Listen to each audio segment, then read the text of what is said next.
Un agent de l'Iran inculpé pour un projet d'assassinat de Donald Trump. Selon Washington, ce plan a été commandité pour venger l'assassinat du général iranien Qassem Soleimani. Le premier avion transportant des Israéliens évacués d'Amsterdam a atterri vendredi à Tel Aviv.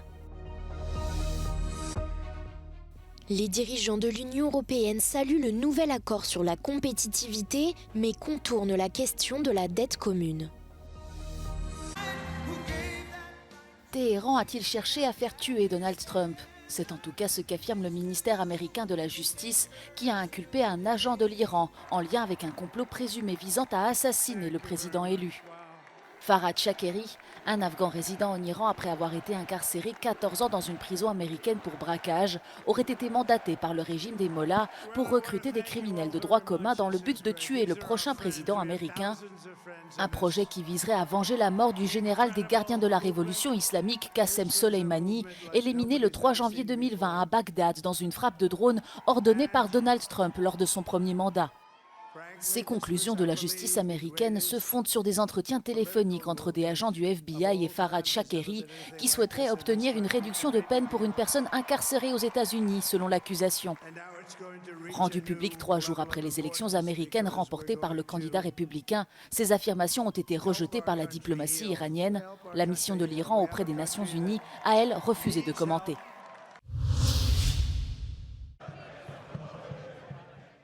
Le premier avion transportant des Israéliens évacués d'Amsterdam a atterri vendredi à Tel Aviv.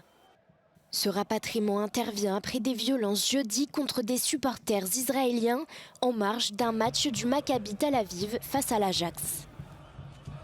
Le Premier ministre israélien Benjamin Netanyahou a envoyé des avions aux Pays-Bas pour ramener les supporters chez eux et a appelé à renforcer la sécurité de la communauté juive.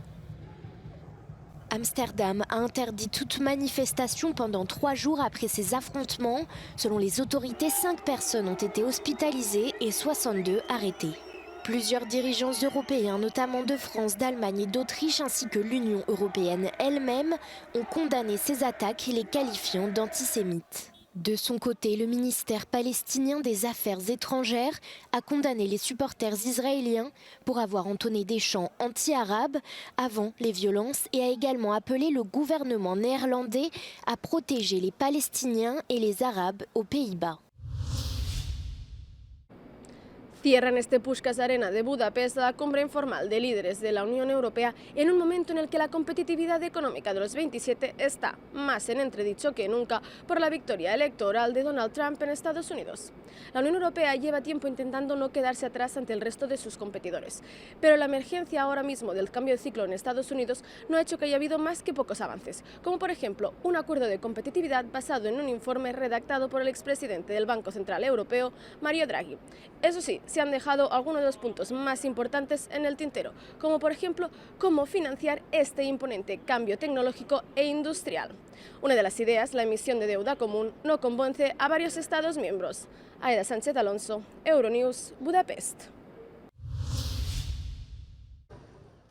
Les résidents et les touristes de Rome ont été bloqués par une grève de 24 heures des travailleurs des transports qui a entraîné l'arrêt de la quasi-totalité des bus, des tramways et des trains locaux. Des centaines de travailleurs du secteur des transports se sont rassemblés devant le ministère des Transports publics pour participer à la grève, appelant le gouvernement à renouveler les contrats de travail et à améliorer la sécurité du personnel. Les syndicats demandent au gouvernement de mettre fin aux actes de violence à l'encontre des travailleurs de ce secteur.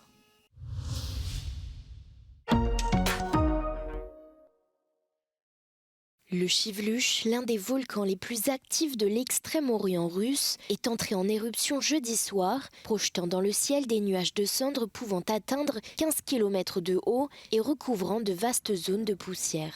Le nuage de cendres s'est étendu sur 250 km à l'est et engloutit plusieurs villages dans une poussière volcanique grise selon les autorités. L'Académie des sciences de Russie a déclaré le niveau de danger le plus élevé pour l'aviation. Les autorités locales ont également conseillé aux habitants de rester en intérieur.